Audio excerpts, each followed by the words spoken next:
What's up guys, Schmidt here, welcome back to another video, and today I want to talk about 5 attachments, or at least types of attachments that you need to be running more often if you're not already in the Warzone Battle Royale. Like I said, it's going to be more so types of attachments because obviously each gun has their own different type of attachment that's called something a little bit different or may do something a little bit different. But we're going to go through types of attachments, and these are going to focus on more of like your primary guns for the most part. Your ARs, your subs, maybe you run an LMG or something of that sort. Those type of attachments are what we're going to be running through. And these are obviously for making your own custom loadout and when you go and purchase that from the buy station in this game. So before we get into the actual top 5 that focuses more on the primary guns, I do want to hit on this already if you guys are not doing this. If you're running a sniper rifle in Warzone, which I honestly would recommend, snipers are really good in Warzone, you need to be running a thermal. Like, I can't stress enough how powerful the thermal is.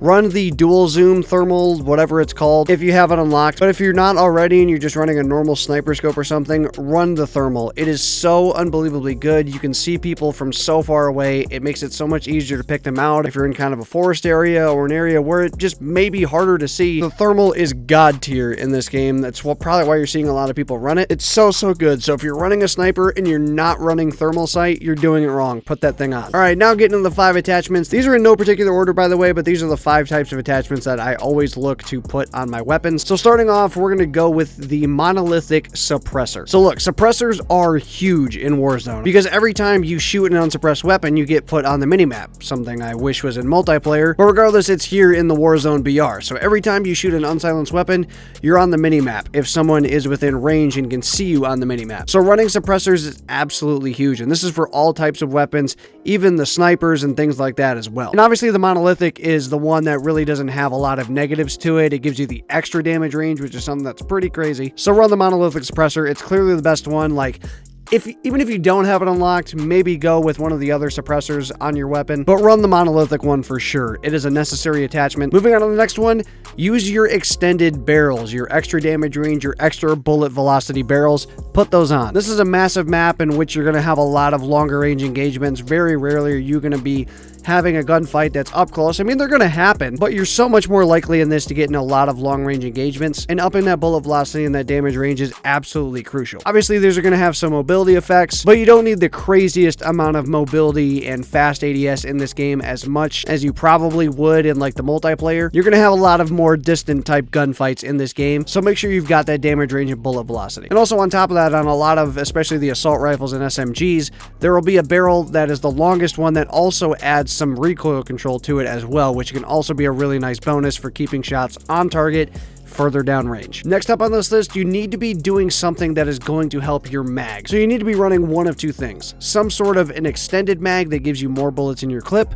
or you need to be running sleight of hand. And if you have a gun where maybe you have the available slots to run both, go for it. Ammo is crucial in this game, and you know, unless you're playing the solo BR mode, you're going to be in a position where you're trying to take on multiple enemies at once with it being 3v3. So you want to make sure that you're always able to have some sort of ammo in your gun. If you don't want to run the extended mag due to the fact that it's going to add more weight to the gun, you don't want to sacrifice that mobility or something, run sleight of hand. That's really clutch too. Get your gun reloaded a lot faster, get back up and running, back into the gunfight as fast as possible. But you need to be doing something that is going to help out your magazine situation. A lot of these guns obviously are not built for multiple gunfights at once, so you need to be helping out your ammo count. Run some sort of extended mag or sleight of hand. They're huge in this game. Next up on this list, this is where we're going to try and help counter some of the mobility that you may have lost with some of these other attachments. Either run the stippled foregrip or run one of these stocks that is going to help your ADS, especially if it's a gun where you can deal with the extra recoil that you're going to get from maybe running no stock, something that's going to help your ADS mobility, because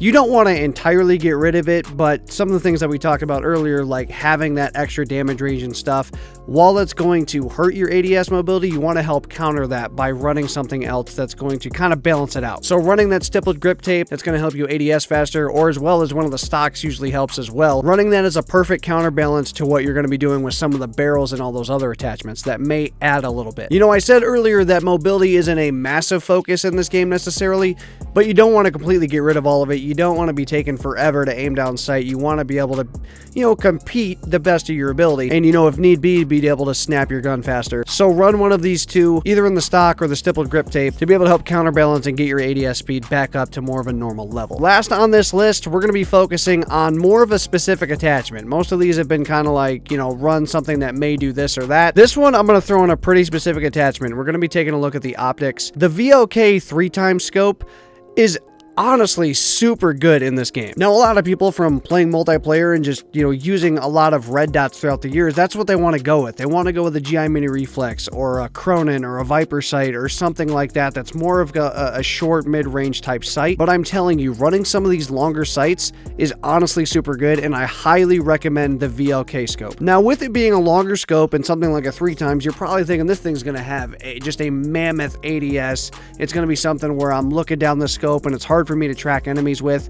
It's honestly not bad at all. It feels a lot more like an ACOG than it would be of what you think like a 3x scope might be like. And I absolutely love the reticle on this thing too. It's very pinpoint, very easy to work with, and it really doesn't add a lot of ADS either for it being a bigger scope than something like a simple red dot. I highly recommend it. Maybe if you're running like a submachine gun, you can go with something else. Unless maybe it's like the AUG or something you want to throw it on there. I have ran it with the AUG and it's pretty sick, but maybe if you're running like an MP7 or a P90 or something, obviously may not be the choice you want to go with. But on some of your ARs, M4, M13, AK, stuff like that, like the VLK sight is honestly super good, and I don't think enough people are running it. I highly recommend this sight. Like I said, you don't lose a lot of mobility, and I think it's a really nice sight to have that's going to help you at those mid to longer ranges. I think it's a thing, like I said, a lot of people overlook, but it's so good. Give it a go. And that's going to do it for the 5 types of attachments that I think people need to be looking at to run if you're not already in Warzone. I know some of these may seem obvious to some people. Maybe some people already have, kind of the same mindset about creating their class, but I think these are the best way to design your weapons for the best overall use, because I know a lot of people may design their classes kind of just like multiplayer, or maybe really just haven't changed their classes much for multiplayer, but you kind of got to go into Warzone with a little bit of a different mindset and how you're going to use your weapon, because it's not all about speed and quick reactions as much in Warzone as it is being able to have a gun that's going to do well at a lot of different